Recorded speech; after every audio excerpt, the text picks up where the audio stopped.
The steel door hissed shut behind him, and the cold fluorescent lights hummed overhead as Harlan Vexley stepped into the back corridor of the Eastbrook Animal Control Center.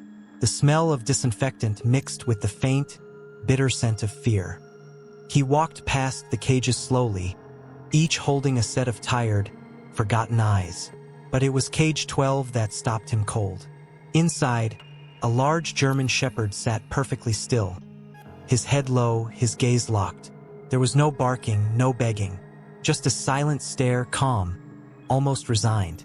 A paper clipped to the cage door read, "To be put down, 4 p.m. Under the name line, someone had written simply, Branic. Harlan pulled a folded photo from his jacket. It was worn, creased, and stained with time.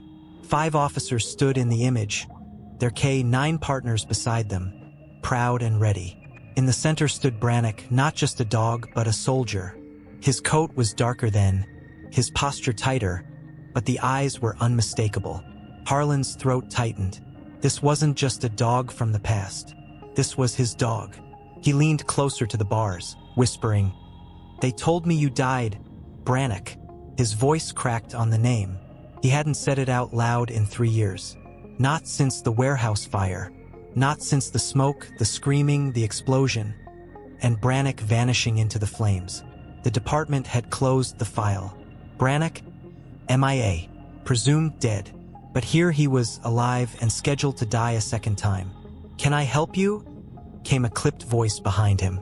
Harlan turned to see Octavia Flint, the shelter director, arms crossed, expression tight. "This dog's not a stray," Harlan said, stepping back. "He's a retired K9. His name is Branic. Badge number K9-113. She frowned. "There's no microchip, no records.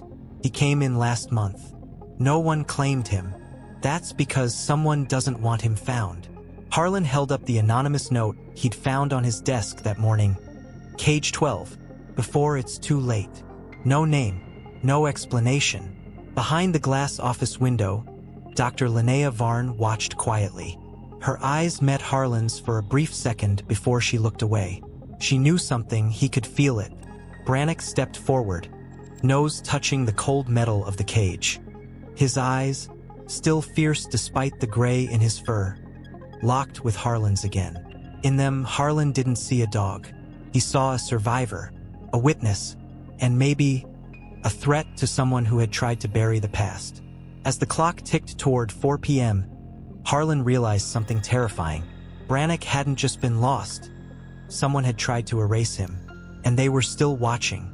Harlan Vexley sat stiffly on the edge of the metal chair in the intake office, fingers tapping anxiously against the cold tabletop. Outside the glass, Branic remained in his cage, silent, composed, unaware of the storm building on the other side of the wall. Octavia Flint entered the room with a folder in hand, her expression unreadable. She placed it on the table without a word and slid it toward Harlan. "These are all the records we have," she said. "There's nothing before last month." Harlan flipped through the papers. Intake form, blank under previous owner. No microchip data, no incident reports. A few notes scribbled in blue ink, aggressive at first, calmed after 3 days, unusually responsive to commands. He paused on one line under medical evaluation. Old scar above left eye, possibly from shrapnel. His jaw tightened. That scar wasn't just possible. It was definitive. And yet, there was nothing here connecting Branic to his past life. It was as if someone had scrubbed him clean.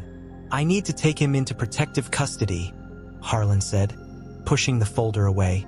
Octavia raised an eyebrow. "You don't have authority for that." "I have enough," he snapped. "You want to argue with someone who's walked through fire with that dog beside him?" A beat of silence passed. Then her tone softened just a little. "Look, Officer Vexley, Harlan, I don't know where this dog came from. He was dropped off anonymously.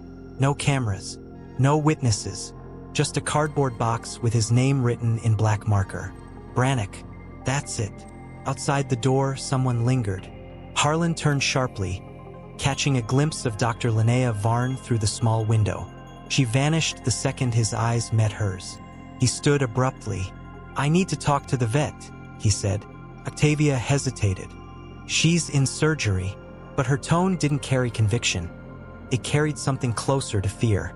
Harlan walked out anyway. He found Linnea in the back hallway, halfway through slipping off her gloves.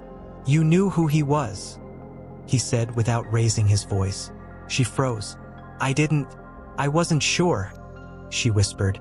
But when I saw how he sat, how he looked at people, he wasn't like the others. I treated him. That scar, the muscle loss, the burns around his flank. He's been through something violent. Her hands shook as she spoke. I tried to report it, but Octavia shut it down. Harlan's pulse quickened. This wasn't just a case of a lost dog. This was cover-up territory. Someone had brought Branic back from the edge and made sure no one could trace him. But why? As he walked back toward the front, a low growl echoed faintly from Branic's cage. It wasn't fear. It was warning. The air outside the shelter was thick and stale as Harlan Vexley stepped into the fading afternoon. He could still feel Branic's eyes on him, even through walls and cages. Every instinct in his body screamed that time was running out. The clock was ticking toward 4 p.m., and no one inside was lifting a finger to stop what they all knew was wrong. Branic had saved lives, and now he was being treated like disposable trash. Harlan couldn't let that happen, not again. He pulled out his phone and called an old number, one he hadn't dialed in over 2 years. The voice that answered was gruff, slow. Whitlow. Bram, it's Harlan. I need a favor. I think they've buried Branic's identity. Intentionally. There was a long silence. Then, I thought Branic was dead. So did I. And now he's in a cage with a kill order? Yes, and someone wants to keep it that way. Bram Whitlow, once Harlan's closest partner, had retired early. Too many broken ribs and broken rules. But he knew systems, backdoors, and ghosts in the files. Send me what you've got, Bram said. If someone erased that dog from official records, it wasn't sloppy. It was deliberate. Deep deletion like that? That's not shelter protocol. That's federal. Harlan felt a knot tighten in his stomach. Federal. He hadn't considered that yet. But the implications were immediate and dangerous. He headed back toward the shelter, not through the front door, but around the side, to the fenced quarantine yard. Linnea Varn had mentioned Branic was initially placed there. Harlan wanted to see it. The gate creaked open, and what he found made him stop cold. Scorch marks, bits of charred wood near the wall, and deep gouges in the soil, claw marks, dragged paws. Branic had fought something here, or someone, recently. A small metal tag half buried in the dirt caught his eye. Harlan knelt, brushing it clean. It was part of an old collar. Not the one Branic wore now. This one was scorched, the nameplate blackened, but just barely legible. K9-113. Harlan's breath caught. It was real. Physical proof. The badge number that linked Branic to the Force. Someone had tried to destroy it and failed. Then a sharp click behind him broke the moment. Harlan turned slowly. A man stood at the corner of the fence. Plain clothes, sunglasses, no badge. Just a quiet confidence that screamed authority. That area's restricted, the man said. You shouldn't be back here. Harlan straightened, tucking the tag into his pocket. Neither should you unless you've got a reason. The man smiled, but it didn't reach his eyes. The man didn't flinch under Harlan's gaze. He stood just beyond the fence, arms crossed, wearing a neutral expression too practiced to be genuine. You're trespassing, officer, he said calmly. This area is for staff only. You should leave. Harlan stepped forward, slowly, deliberately. Funny, I don't see your badge, he replied. And I've been with the department long enough to recognize when someone doesn't belong.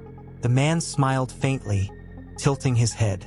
I'm with Homeland Canine Affairs, a federal oversight unit. We investigate animal-related threats tied to former tactical operations. It sounded official, but the words felt hollow, like a speech recited too often. Harlan narrowed his eyes. That unit doesn't exist. The man didn't blink. Exactly. With that, the man turned and walked off into the back lot, disappearing behind the row of kennels. Harlan waited, listening to the gravel crunch under his boots, heart pounding. Something wasn't right. The government didn't send people like that to local shelters unless they were trying to clean something up. Branic wasn't just forgotten. He was being erased. Inside the shelter, tension crackled like static in the air. Dr. Linnea Varn met Harlan at the side door, eyes wide. "Who was that man?" she asked. He didn't check in. He just started walking the perimeter like he owned the place. Harlan showed her the collar tag he'd recovered. Branic's ID, burned, buried, and left to rot. He wasn't just abandoned. Someone wanted him silenced. "You need to keep him under constant watch." Linnea hesitated. "There's something else. Something I didn't tell you earlier." She led Harlan into her office, locked the door, and opened her personal laptop. She clicked through surveillance footage from 2 weeks prior, the night Branic was first dropped off. The video was grainy but clear enough. A black SUV parked just outside the gate. A man, the same one from the yard, stepped out. He opened the trunk, carried Branic in his arms like dead weight, and left without even checking the front desk. "He didn't ring the bell," Linnea whispered. "He didn't talk to anyone. He just dropped him and drove off." Harlan watched the video twice, jaw clenched. If Branic had been in that man's custody, he hadn't been rescued. He'd been dumped, and judging by his scars and limp, whatever happened before that wasn't mercy. The camera timestamp blinked in the corner. 3:12 a.m. That wasn't an accident. That was a dead-of-night operation. And now Harlan realized something terrifying. If Branic remembered what happened to him, someone might want to make sure he never remembers it out loud. The storm broke just after sunset.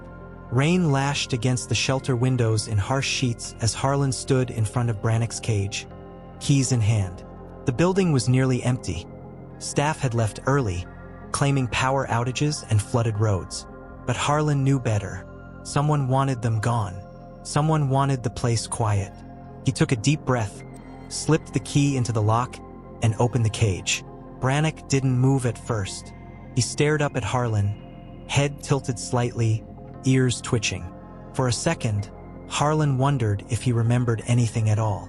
Then the dog stood, stiff and slow, but steady. Their eyes met, and something passed between them.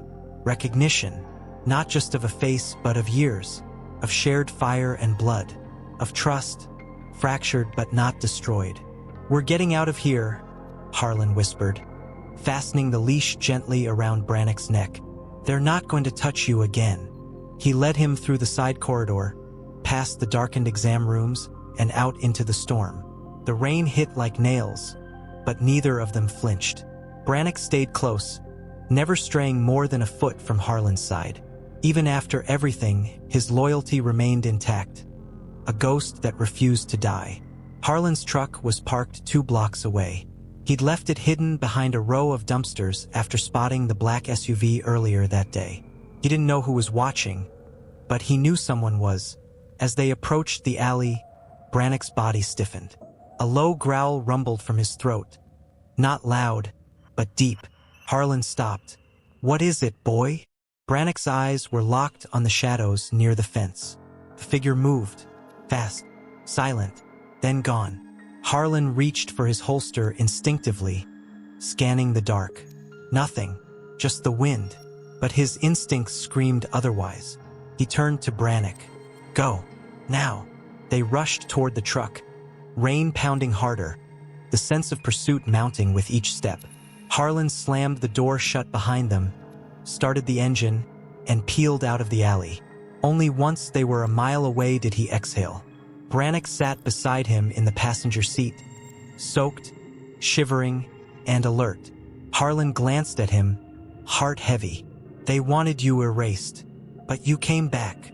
His voice dropped. "Why?" He didn't expect an answer, but Branic lifted his head and stared out the window, ears perked, as if he remembered something too painful to express. And as the truck disappeared into the storm, far behind them, the black SUV silently pulled out of its parking space and followed. The cabin was silent except for the wind pushing through the trees. Harlan parked the truck at the edge of the gravel driveway and opened the passenger door. Branic hesitated for a second, then jumped down, his joints stiff but eyes alert. This wasn't just any cabin. It was an old ranger station, abandoned, tucked deep into Blackridge Forest. Harlan had come here once a year to clear his head. Now it would have to serve as a refuge. Inside, he lit the fireplace and laid out a thick wool blanket. Branic curled onto it with a heavy sigh, as if the last few days had finally caught up with him. Harlan knelt beside him, running his fingers through the dog's damp fur.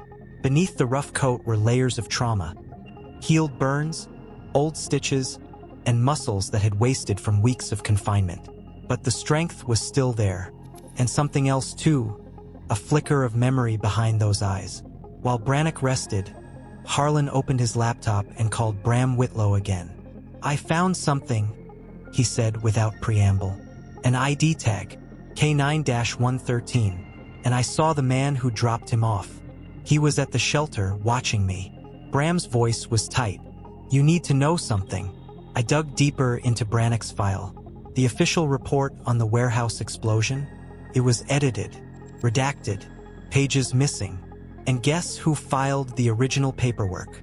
Pause. Thatcher Mearns. Harlan's stomach dropped. Mearns had been their commanding officer. Retired now, living out in Arizona, or so Harlan thought. "He signed off on Branic's death," Bram continued. "But there's no confirmation, no body, no photos. Just a statement that Branic didn't make it out. I think he was covering something up. Maybe still is." Harlan looked over at Branic. The dog's ears twitched, but he didn't move. He knew that name. The cabin creaked. Harlan paused. A shadow moved across the window, then vanished. He grabbed his pistol and edged toward the door, heart pounding. Nothing, just the wind. But his instincts screamed otherwise. He closed the curtains, locked every door, and placed a kitchen chair under the front knob. "They're coming," he whispered to himself. "I just don't know if it's for me or for him." He turned back to Branic, now sitting upright, eyes locked on the door. His body was tense, tail stiff, ears high. Not afraid, ready, as if whatever was coming, he had seen it before. And this time he wasn't planning to run. The first sign came at 3:47 a.m., a faint crunch of gravel, almost imperceptible beneath the wind. Harlan Vexley's eyes shot open. He hadn't truly slept, not with his gun still tucked under the pillow and Branic curled at the foot of the bed like a silent sentry. He sat up slowly, heart pounding. Branic was already alert, ears forward, eyes locked on the front door. No barking, just stillness, the kind that only comes before something bad. Harlan moved to the window and peered through a slit in the curtain. A black SUV sat at the end of the trail, engine off. No headlights, just there, watching, waiting. He pulled back. They had found them, and whoever they were, they hadn't come to talk. He turned to Branic. "You ready for this, boy?" The dog didn't move, but the soft growl in his throat said everything. He slipped on his jacket, holstered his weapon, and checked the back exit. The old ranger cabin only had 2 doors, both wooden, both easy to break. He cursed himself for not thinking further ahead. This wasn't just surveillance anymore. This was extraction. Or worse, he heard movement now, soft, deliberate footsteps outside the front porch. Then came the knock. Not timid, not polite, just 3 hard thuds. Boom, boom, boom. "Vexley," a voice called through the door. Male, calm, familiar. "You're holding government property. We need the dog." Harlan's blood ran cold. "Branic is retired," he shouted back. "He's mine." "No," the voice answered. "He remembers things he shouldn't. He was part of a classified operation before the explosion. He wasn't just a K9. He was embedded." Harlan felt the weight of that sentence slam into him. Embedded? With who? For what? Branic moved beside him, eyes never leaving the door. His body was tense, coiled like a spring. He knew that voice. Harlan looked down at him. "What did they use you for?" But Branic only growled low. as if the answer itself was something too dangerous to say aloud. Then a flashbang hit the front porch, lighting the entire cabin in a brutal burst of white. The sound shattered the silence, deafening, disorienting. Harlan hit the floor as glass exploded from the windows. He reached for Branic, but the dog had already launched forward, leaping through smoke and chaos toward the door. A scream rang out, followed by a single guttural snarl. Someone outside hadn't expected a soldier to fight back. And in the chaos, Harlan realized Branic wasn't just a target. He was a witness. Smoke still curled through the broken window as Harlan stumbled to his feet, ears ringing from the blast. The front door hung loose on its hinges, one side shattered. The floor was littered with splinters, glass, and a smear of blood trailing toward the porch. Branic was gone. Harlan's breath caught in his throat. He gripped his sidearm and bolted outside, boots slamming against wet wood. The night was brutal, cold wind slicing through the trees like knives. Flashlights bobbed in the distance, and muffled voices called out in sharp, clipped tones.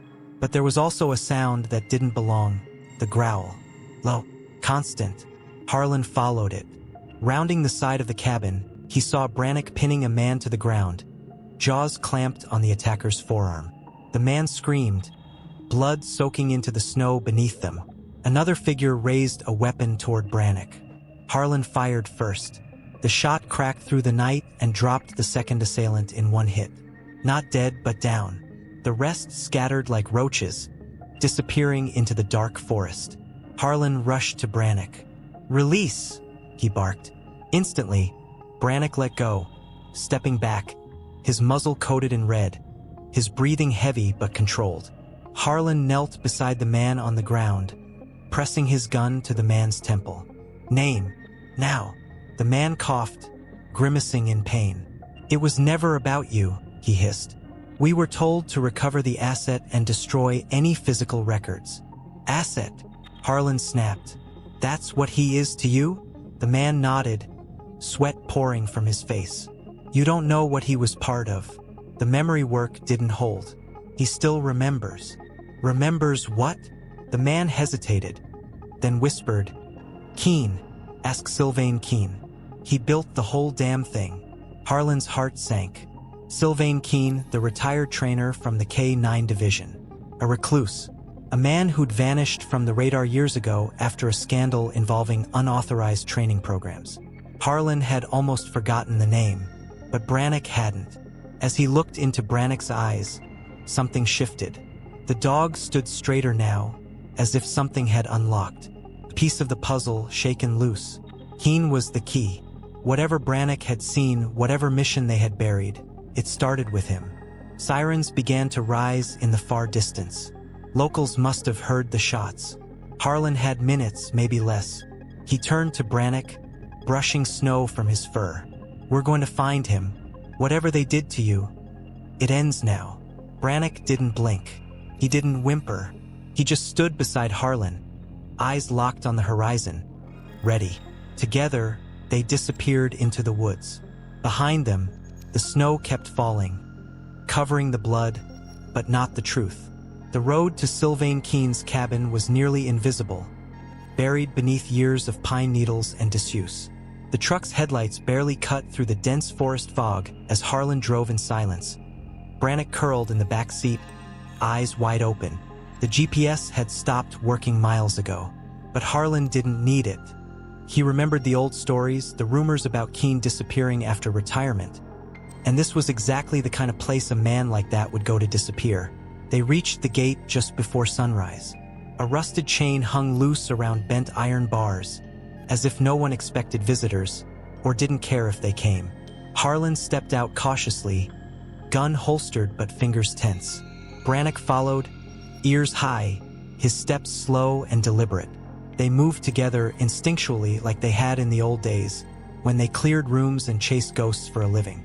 The cabin itself looked abandoned, its porch sagging, windows dusty and cracked, but smoke curled faintly from the chimney. Someone was home. Harlan knocked hard on the door. Nothing. Then again. Still silence. He was about to call out when the door creaked open on its own. Inside, a dim light flickered. A voice followed, hoarse, aged, but calm. "I wondered when you'd come," said Sylvain Keene, standing barefoot in the hallway, a faded wool sweater draped over his thin frame. His eyes, cloudy with age, focused immediately on Branic. "So, he survived." "You used him," Harlan said, stepping inside, not asking permission. "You turned a K9 into something else. Embedded operations. What the hell was Branic trained to do?" Keene didn't flinch. He was more than a dog. He was a listener, a tracker of conversations, not just scents. We enhanced his sensory memory. He could remember coded phrases, specific voices, even entire conversations.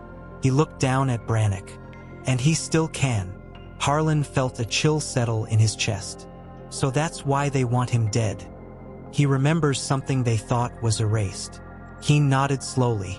"There was a raid. Off the books. In Mexico. You weren't told because you didn't need to be. But Branic was there. He heard everything, including the names of 2 federal agents selling weapons to cartels." "And one of those names?" Harlan asked, already suspecting the answer. Keene looked up, eyes hollow. "Thatcher Mearns." The name hit like a bullet. Mearns, the man who had signed Branic's death certificate. The man Harlan had once trusted. Branic took a step forward, tail rigid. His body pointed like a compass toward the door. Not in fear, but in anticipation. They weren't done yet. The federal hearing was held behind closed doors. No cameras, no press, just 3 agents in suits, 2 attorneys, Harlan Vexley, and Branic lying silently at his feet. A month had passed since the confrontation at Sylvain Keene's cabin. Enough time for Harlan to gather what Keene had: tapes, documents, and Branic's behavioral recordings. Enough time for the truth to claw its way to the surface, even as others tried to shove it back down. They hadn't wanted to believe it at first, that AK-9 unit had been embedded in an illegal federal operation, that the dog's handler had been misled, that a decorated officer like Thatcher Mearns could sell out his country for personal gain. But evidence doesn't lie, and neither did Branic. In the hearing, Harlan laid out everything. He told them about the erased files, the ambush, the silent SUV. He showed them the collar tag, the redacted reports, the surveillance footage. And then, in one final stroke, he played a recording from Keene's cabin, Branic responding unmistakably to a coded phrase used in the cartel deal. The dog had never forgotten. They had underestimated his loyalty, his memory, his will to survive. Mearns was arrested within 48 hours, found hiding in a private estate in Tucson. He didn't resist. He didn't speak. He knew it was over. The people who had protected him were gone, scattered like ashes. And the only witness who could truly place him at the center of it all had 4 legs and a scar above his eye. Outside the courthouse, reporters shouted for statements, but Harlan said nothing. He only looked down at Branic and gave a small nod. The dog stood tall, tail wagging just once, as if he too understood that it was finally finished. The weight of 3 years, betrayal, pain, confusion, lifted in silence. They had made it through, together. Later that evening, at the edge of a quiet field outside the city, Harlan knelt beside Branic as the sun set in gold and amber. "They tried to erase you," he whispered, "but you remembered. You didn't let them win." Branic leaned against him, his eyes closed, breathing slow and peaceful. He wasn't just a survivor. He was a soldier, a witness, and a friend. Some say dogs can't carry trauma, that they forget. But Harlan knew better. Some things never leave you, especially when the world tried to make you forget. And in that field, under a quiet sky, what had been lost was finally found.